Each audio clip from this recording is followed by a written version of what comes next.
Hello there. Well, I was just a few seconds late getting on here because I was reading my title, Night Flying. I had to yawn before I came on, actually. So, anyways, welcome to the superpilotish channel. My name's Graham Wilson. Please like and subscribe this if you'd like. And yeah, so we're going to be talking about night flying today. Um, so night flying is when you're whether you're in a big airplane or a little airplane. Some people find it very enjoyable to fly at night. A couple reasons for that would be that, like usually during the daytime, because the sun heats up the ground and it creates all these updrafts, and that's why you get these. Well, they're not called air pockets, but they're updrafts and uh, this other stuff that it can make it a little bit bumpier during the daytime for flying, but at nighttime the sun's not heating up the ground, so you don't have those updrafts, and it's usually very very smooth at night. And so a lot of people really like that for their flying. There's also a lot less people are flying around at night because everyone's in bed, and but so you got the whole sky to yourself. And some other people really like it for to be able to see other traffic up there. You can see really far at night if it's clear. You can see strobe lights off of an airplane, like really far off. It's actually kind of disorienting that you'd see something. You might see a jet that's at 20,000 feet and 20 miles away. You'll see it blinking, and you'll think, "Oh, is there an airplane here?" And it's like, no. So the visibility can be very, very good at night. So I mean, it's got its advantages that way. There's disadvantages too. If anything goes wrong, you can't see what you're landing on the ground. It gets a little tricky. We'll put it that way.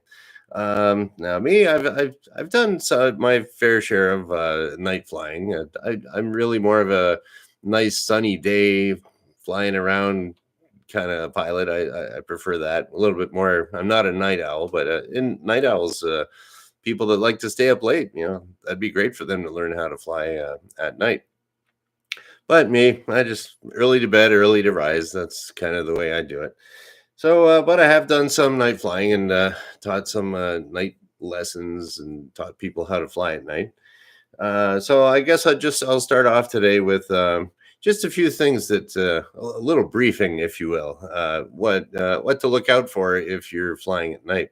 Now in Canada, it's a specific rating for the license. You can't just go out, learn how to fly a little airplane, and then you can't fly that at night unless you get extra training, and then you can do that. But I've heard that in the United States, I guess you do a little bit of do a couple of flights at night before you get your private pilot's license, and off you go. To me, that sounds a little bit dangerous, but it's everybody's got their own different rules and reasons for these rules. So, just one of the things, no matter where you are, what the rules are or what the laws are, there's certain things that are universal to, physics is physics, right? So, to universal to all pilots everywhere. So I'll talk about one that probably when you hear the most unfortunate accidents of, unfortunately, some people they crash their planes at night or even helicopters.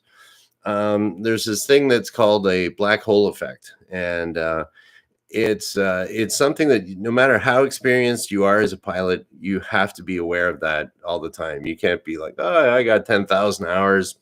Eh, everything will be fine. It's like, no, the same illusions apply to someone with 1 hour of night flying experience or 10,000 hours, and you just have to be aware of it and compensate for it. So the black hole effect is when if it's usually on a long straight in approach to a runway. So the tendency there, if there's no other visual aids around, so like maybe you're way up, maybe there's an airport that's on a little island in a lake, so there's no lights from the city around or anything like that, or you could be in a remote airport up, up in the Arctic, or maybe in the desert somewhere where there's not too many people around. So all it is you just see this off in the distance. The runway lights will be on, and oh, I'll just go down to those lights. But the tendency on a long straight in approach is to be too low, and that's not a good tendency to have. So then you can, yeah, you can hit obstacles on the way in. There's a certain amount of clearance that's legally you have to have between an approach path to a runway. And there's a certain amount wide and height that you can't have any trees or obstacles, or if the runway has to be displaced a little bit because maybe there's a geographic formation, some kind of rocks or a hill or something. But yeah, so watch out for the straight in approach. Pay attention to if you're on instruments, you could set up your instrument landing system, your ILS. Pay attention to your PAPI, your VASI lights. Okay, for pilots, you know what those things are. And yeah, just pay attention, trust your instruments, trust the lights for the black hole effect. Watch out for that. And you know about this, but some people don't. Maybe if you're not a pilot, you don't know that this is something to watch out for. And oh, another thing, if you really wanted to remind your pilot in a nice way, hey, watch out. You could say, oh yeah, the airport that we're flying to, do they have PAPI lights or VASI lights? And then it'll get the pilot kind of thinking about, oh yeah, I got to watch those lights on a straight in approach. A little sneaky way of doing it. And okay, so another thing to watch out for, and I have seen this firsthand, where it's called a somatographic illusion. So it's got to do with the vestibular system of your ears. And so that's your inner ear, the part that controls your balance. And the funny thing about your balance is that your eyesight is tied to your inner ear, and it has to make sense. If that doesn't make sense, you feel like you're getting all jumbled around. It'll mess you up. Just like if you're a little kid and you're spinning around, and you're spinning around and then you stop, you kind of feel like you're still spinning and everything. Well, that's your inner ear, the vestibular system, that's all messed up. And that can happen to you in an airplane, for whether you're climbing, descending, turning, speeding up, or slowing down. So what I've seen for the somatographic illusion is that it's a feeling that if you're accelerating, you'll be getting pushed back in your chair, in the chair, in the airplane. But you'll have your inner ear, if there's very little visual stimulus, like at night, and you're taking off and accelerating over a lake, or even it could be kind of hazy, and you don't have a defined features for a horizon. You're going to feel like that the nose of the airplane's coming up too much, and there'll be a tendency to push the nose down. But it's just your ears playing tricks on you. And if you don't pay attention to the gauges to tell you, okay, this is my airspeed, this is my rate of climb, this is my wings are level. If you're not paying attention to the instruments and trusting them, what will happen is you'll be looking out at black ink, and there's nothing there, and you'll slowly kind of start pushing the nose of the plane down. And that happened to a guy that I was teaching, like a good solid pilot, a guy that I was teaching him how to fly at night. And we were taking off over a lake from that's interesting. Someone's calling right now, and there's a answering machines going off. It'd be interesting if we can hear this on here. So that's an experiment too. All right, so we're taking off over the lake, and my good solid pilot student there is I was kind of watching his airspeed, and his airspeed was accelerating from the rotation speed up to the climb speed. And then it kind of kept going and going when he started nosing the airplane down, and it gained more and more speed. So I kind of mentioned, like, hey, watch your airspeed there. But I think he was kind of messed up because the first time that you're exposed to no visual reference at all, and you're trying to concentrate on an airplane, you're going to be all over the place and messed up. So I think he probably just, you'll see students freeze up on you sometimes.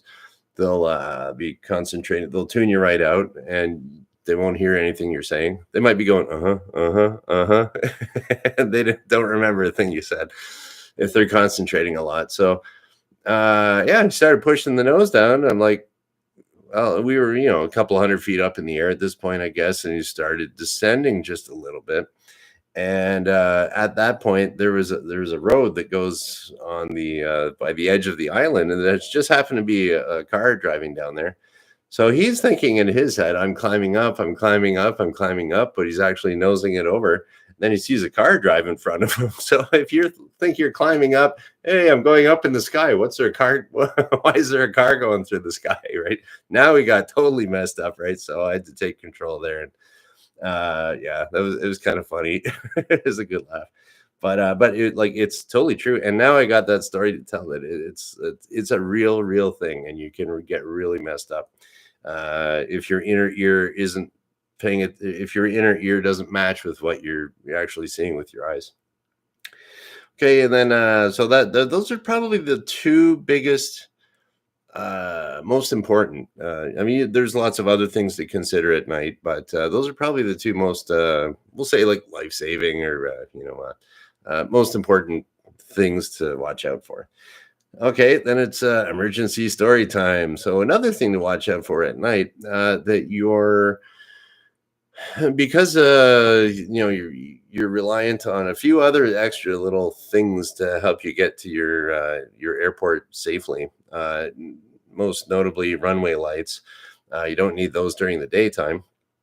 But there's a guy that was he rented an airplane where I used to work, and he just went out flying around, and he ended up having an alternator failure, which means that the engine drives this little alternator thing, and that charges your battery for the airplane. Now, luckily, most airplanes that are well, most airplanes out there, they don't need an electrical system to fly. It's kind of a lot of people don't know it, but an airplane engine's kind of like your lawnmower. You give it a tug, and it just starts going, and it doesn't need any. You don't have a battery on your lawnmower, right? So that's why in the old days they would say contact, and then you'd kick over the propeller, and they would yeah, then start the engine.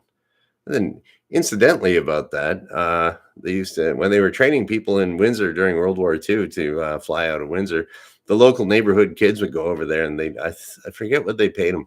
I think they gave them like a penny every time that the kids started the plane, and so, but you had to be 12 before you could start the airplanes back then. So that's what someone told me. I think it was 12, might have been 10 actually. But the one guy, he grew up in the neighborhood around the airport. He told that old story. All the kids would go over there, and they try to get ice cream money. So if I started hand bombing all these airplanes. So okay, enough of that. Your airplane can run without a battery, but so this guy was out flying around, and he noticed that the battery wasn't charging. There's an ammeter there that tells you how well your battery's getting charged. And yeah, so he's like, okay, time to get back to the airport. And then he noticed the lights were getting dimmer on the plane, so he managed to shut off a little bit. I forget exactly what he did. He did the right thing. Whatever, he got the plane back safe. So he was eliminating, turning off some lights so he didn't drain the battery so much. And because at night the airport was closed, and he needed to, there's a system at the airport that you can click the microphone button, and it turns the lights on you, and you can do that from the air. But when he got back to the airport, he didn't have enough juice in his in the battery, so he's trying to turn on now he's got no lights to land on the runway.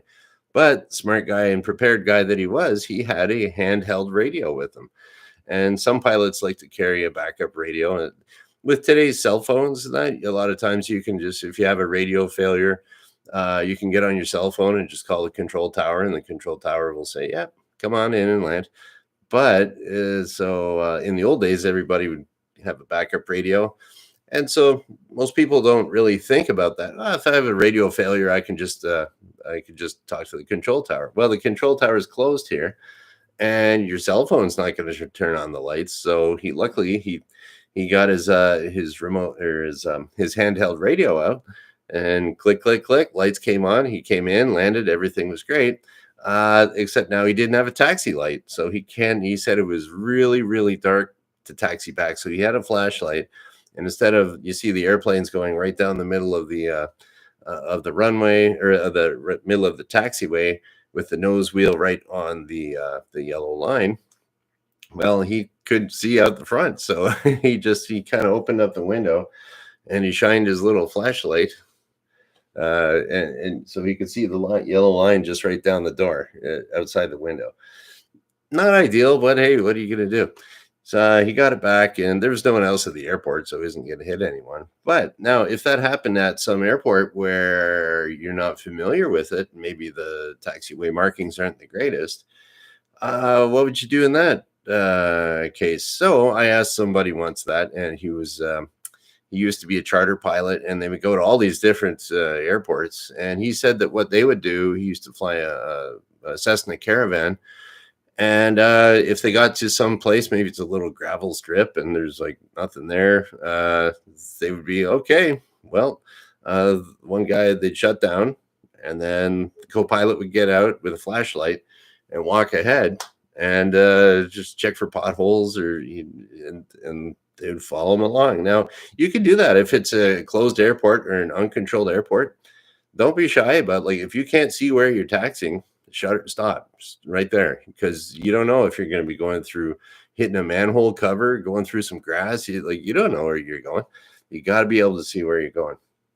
So, and if you have to, get on the radio, hey, I'm shutting down. There you go. But don't go taxiing unless you absolutely know you can get to where you got to go. Okay, and then the last little thing here, emergency time. Not like, it's not that I don't know, dramatic, but it happened to me. So I was doing my night rating up at Sioux College. I was flying with an instructor, and one thing to watch out for at night, if it's a little hazy in that, you can fly right into a cloud and you don't even really see it because everything's all black, and then all of a sudden you're in a cloud, and all your strobe lights are bouncing off all this water vapor that's around you. So that actually happened, that we were flying along and went into just a little deck of cloud there. And so at the time I was doing instrument flying at night.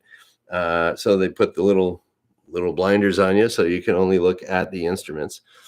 And so we popped into this cloud by mistake. And so the instructor decided to turn that into a good learning opportunity and said, okay, look up. So I look up, and here we go. All the strobe lights are coming off of all the cloud around me. You can't see anything. And the first time you ever go into a cloud where you can't see anything at all, you will get messed up. So make sure you do that with an instructor. I guarantee you're going to get messed up the first time you go into a cloud. Don't do it on your own for the first time. Even if you got your instrument rating, always be with an instructor the first time you go into cloud. So I'm all messed up, and I'm like, whoa, what's going on? My head felt like it was all tumbling, and there's the vestibular system in my ears just didn't, I went from here, I'm looking at stuff nice and steady, to, oh, I just moved it and now I'm all jiggly. So I felt like I was going around on a roller coaster, and he said, okay, just keep your wings level. And then what happened was the instrument, the artificial horizon, or the artificial horizon, so that's what they call it. Some people, it's an attitude indicator is what pilots call it. So so it was off a bit. So I was trying to keep the little airplane there at level, and noticed that the heading was going off. And he said, no, okay, just hold your heading. And I'm like, well, I'm keeping the wings level. But it turns out it just so happened that instrument was failing while we were in the cloud. So I'm all messed up. This instrument's failing. It's not making sense. And I'm like, I can't do this. So he took control of the airplane, and he's like, okay, looks like we're partial panel. And what we did, he demonstrated what we trained to do, and what I've trained lots of people to do. If you get into a cloud, just hold your wings level, and then do a very shallow turn, 180 degrees, and just fly right back out of the cloud. So that's what we trained for. And so he did that, and I was looking over at him. My head's all going like this, and I'm just looking at him, and the strobes are going off. And I was like, how is he flying that plane? He had a lot more experience than me. And like nowadays I could do it, but we got out, and I was like, I couldn't fly that, man. And we were debriefing after. I said, did you feel like your head was going all over the place? And he said, yeah, I was getting that too, but you just got to learn to trust the instruments. And we verified that one failed. It was just a slow failure. Like, that's a lot of the things in aviation, you see it in the movies. Boom! All of a sudden, something terrible happens. It's like it almost never happens like that. It's just like, hey, something's wrong here. Uh, what's the other information I'm getting here? Oh, I guess that's failing or something. We better get on the ground, something like that. So yeah, so that was an actual instrument failure in cloud that happened to me. And I was really lucky to be with an experienced instructor that knew what to do. So I mean, you wouldn't want that to happen yourself. Like in the United States, they don't do very much night training at all. I think it would be in your best interest if you're in the a pilot in the States, get a little bit of extra night training before you actually get out and start flying around with your family and stuff like that. Especially if you're around mountainous terrain, because what can happen too at night is that, oh, I'm going to plan on going here at this altitude. So the altitude might be like, oh, maybe I'm a little bit lower because of some clouds. I'll just scoot underneath this layer of clouds, and you can see it goes on forever. But what can happen is if you're flying around scooting underneath the clouds, the terrain might be coming up underneath that, and you can't see it because it's at night. So unfortunately, if you're just staying under the clouds, the terrain comes up, you can fly right into the ground. And unfortunately, a lot of people do that. More training will help you out. Listening to this video will help you out too. And that's one of the reasons I do this, is just because, you get a little bit more experienced and you kind of want to share some knowledge. So, and Sephardine Squibs in the house here too. So, some of these things can be, if you're by yourself, things can be terrifying. Well, yeah, yeah, you try to avoid that as much as possible, but it really helps if you got somebody that knows what they're doing next to you. And right, that's about it. A little bit of night flying stuff that you've never heard of. So I'll bet you, no matter whether you're a pilot or not a pilot, there's something I said here today that you didn't know before. I'll bet you that's it, because that was one of the neat things that I liked when I was working full time as an instructor. And I always said it was like you learn something new every day. So I worked there for days and days and days. So I got a whole bunch of knowledge up here, and I figured I could come here Monday, Wednesday, Friday at noon Eastern and share it with you guys. So if there's no questions, we're going to shut her down. Thank you very much for watching. Don't forget to like and subscribe too. Oh yeah, do you like my clickbait title that I put here? Getting all YouTubey. Okay, guys, we'll shut her down. Thanks for watching. Bye.